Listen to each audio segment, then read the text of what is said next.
Inner wheel club of Lucknow Gomti की ओर से रविवार के दिन राजधानी लखनऊ के महानगर में इंस्टॉलेशन सेरेमनी का आयोजन किया गया। कार्यक्रम में मुख्य अतिथि के तौर पर वर्षा कुमार विनय ने शिरकत किया और क्लब के नए सदस्यों को ज्वाइन कराते हुए क्लब की ओर से ज़रूरतमंदों के लिए किए जा रहे कामों के बारे में बताया। इनर व्हील क्लब के बारे में आपको बताएं तो ये संस्था स्लम्स एरिया के बच्चों को, रोड किनारे रहने वाले गरीब बुजुर्ग और गरीब महिलाओं को जागरूक करने के साथ ही उनकी अक्सर मदद करती रहती है। महानगर में आयोजित कार्यक्रम में संस्था की पूर्व अध्यक्ष डॉक्टर सुनीता बलानी के नेतृत्व में पूनम कनवाल को संस्था का नया अध्यक्ष बनाया गया। साथ ही नीलू श्रीवास्तव को कोषाध्यक्ष और किरण भंडारी को ISO, रीमा अरोड़ा को संपादक और मंजूलिका अस्थाना को नई टीम में जगह दी गई। कार्यक्रम में नवनिर्वाचित अध्यक्ष पूनम कनवाल ने बताया कि ये संस्था काफ़ी लंबे समय से देश में ऐसी महिलाओं और गरीबों की मदद कर रही है जिनको जिस भी तरीके की सुविधाओं की ज़रूरत होती है, संस्था की ओर से उनकी पूरी मदद करते हुए उनको आत्मनिर्भर बनाने का प्रयास किया जा रहा है। पूनम कनवाल ने बताया कि इनर व्हील संस्था विश्व में करीब 126 देशों में संचालित हो रही है और अकेले भारत में ही इसके 1.5 लाख से अधिक सदस्य बन चुके हैं, जो देश की महिलाओं और गरीब बालिकाओं को जागरूक करने के साथ ही उनकी पढ़ाई में भी मदद करती हैं। उन्होंने बताया कि संस्था का मेन उद्देश्य ही महिलाओं को जागरूक करना और विमेन एम्पावरमेंट को बढ़ावा देना है और महिलाओं को उनकी ज़रूरत के हिसाब से उन सभी सुविधाओं को उपलब्ध कराना है जिससे उनकी जीवन की परेशानियों को कम किया जा सके। मैं पूनम कनवाल हूँ और मैं inner wheel club Lucknow Gomti की इस साल अध्यक्षा बनी हूँ, प्रेसिडेंट बनी हूँ और हमारी पूरी टीम हमारे साथ हैं। हमारी टीम के साथ हमारी एडिटर हैं मंजूलिका अस्थाना जी, नीलू श्रीवास्तव सेक्रेटरी हैं, अनीशा जी हमारी वाइस प्रेसिडेंट है क्लब की और ISO हमारी बनी है रीमा अरोड़ा जी और किसी कारणवश हमारी कोषाध्यक्ष किरण भंडारी जी नहीं आ पाई हैं चूँकि उनकी तबीयत ठीक नहीं है। तो ये हमारी पूरी टीम है, इस साल की न्यू टीम बनी हुई है और हमारी इस संस्था के द्वारा जो भी काम होगा मैं अब आपको आगे बताना चाहूँगी। मैम, ये बताइए कि इस संस्था के बारे में आपने कैसे सोचा और इसका उदय कब हुआ, हम कह सकते हैं, मतलब पूछ सकते हैं? ये हमारी संस्था बनी है 2015-16 में, जिस संस्था से मैं जुड़ी हूँ। हालांकि ये संस्था हमारी बहुत ही पुरानी संस्था है और हम लोग इस संस्था में जो हैं आके जो गरीब महिलाएं, मेन है हमारा वुमेन एम्पावरमेंट, गरीब महिलाओं को,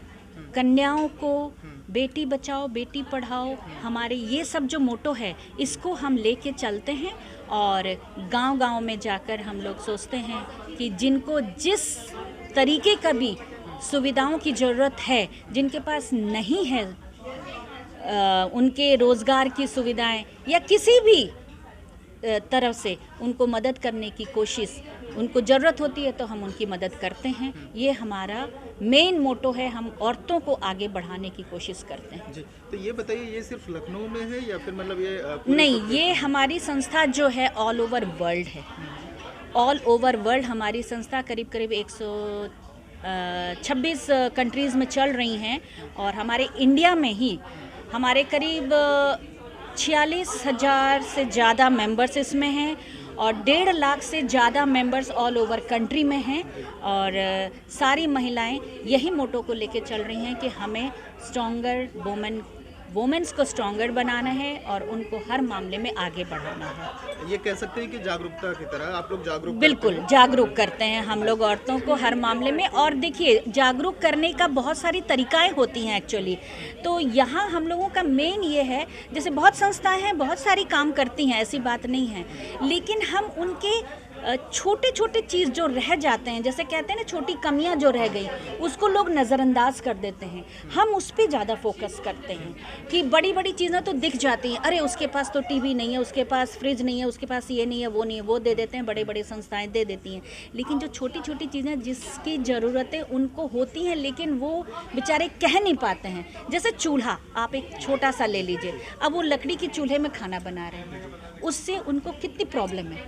है ना। सांस लेने में दिक्कत होती है, उसके जो आसपास में धुआं जो उड़ता है उससे हम नहीं जानते हमारे अंदर क्या बीमारी है नहीं है, ये हमें कुछ नहीं मालूम है, लेकिन कभी खांसी आने लगती है, कभी कुछ ऐसा। तो वहाँ अगर हम उनको गैस चूल्हा दे देते हैं तो उन्हें कितना आराम हो जाता है। तो ये चीज़ें छोटी छोटी हैं, हालांकि बहुत सस्ती हैं, कोई बात नहीं है, लेकिन ये उनके पास नहीं है। जैसे हमारे भी घर में जो काम वालियाँ आती हैं, कभी हम पूछते हैं भाभी आज हमारा लकड़ी ख़त्म हो गया, भाभी ये हो गया, तो हम पूरी कोशिश करते हैं कि तो कैसे आप लोग जो है जो छूटती हैं महिलाएं जो आप लोगों से छूट गई हैं कह सकते हैं उन तक, या फिर गांव में आप ले लीजिए या आप बाहर ले लीजिए, तो आप कैसे उनको जो है आपकी जो संस्था है वो उनको कैच करती है? हम जाते हैं, हमें पता चल जाता है किसी के जरिए। जैसे हम देखिए कैसे पता चलता है, अगर जो महिला हमारे घर सपोज जो काम करने आ रही है उसने बताया कि हमारे गाँव में इस महिला के पास भाभी ये चीज़ नहीं है, तो हमने कहा ठीक है हम आगे आएंगे, हम उनकी हेल्प करेंगे, उनकी मदद करेंगे। तो इस तरह से हमें पता लगते रहता है एक दूसरे के जरिए। तो हम ये मान लें कि सरकार जो 1090 या वुमेन पावर लाइन वो जो ये काम कर रही है उससे कहीं ज़्यादा वो कह सकते हैं कि आप जो उस पर विश्वास कम रखती हैं और सेल्फ पर महिलाएं जो है ज़्यादा नहीं, मैं ये नहीं कहूँगी, क्योंकि देखिए मैंने पहले भी इसलिए आप लोगों को बोला कि हर क्षेत्र में हर संस्था कुछ ना कुछ कार्य कर रही है। बड़ी संस्थाएं बड़े लार्ज स्केल में कर रही हैं, छोटी संस्थाएं छोटे स्केल में कर रही हैं, लेकिन कर रहे हैं हर कोई। 1090 से कितना आप सेटिस्फाइड हैं? मैं सेटिस्फाइड हूँ 1090 से भी, क्योंकि ऐसा है ना